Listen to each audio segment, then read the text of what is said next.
Amy again.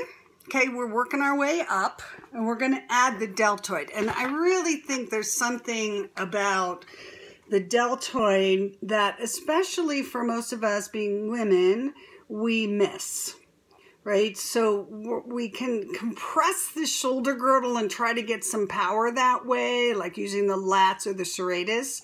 But we actually want to find some uplift of the deltoid, right? And you can see where it attaches. Okay, so front of the collarbone, spine and acromion process and spine of the shoulder blade, and attaches again to the arm. All right, so it's a shoulder girdle muscle, and it abducts the arm.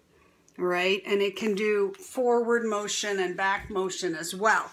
But if you can think of it a little bit like an epaulette, right, in that you're suspending your shoulder girdle up into the epaulettes instead of either resting the shoulder girdle or worse, compressing the shoulder girdle, right? So you're trying to feel a suspension like as if, you know, there was a tensegrity, there is a tensegrity structure in there that actually floats the collarbones and shoulder blades off the rib cage versus letting them rest, which is not uncommon, / be compressed by overworking lats and traps and serratus and things like that. So this should have a more buoyant feeling.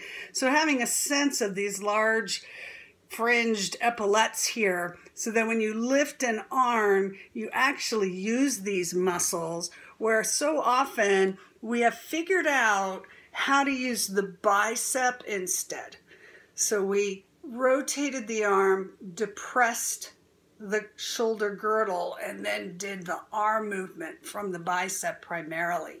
And we really want to feel like we're actually picking the arm up with the deltoid. You could move it forward, you could move it back, and not sinking it under and then picking the whole thing up.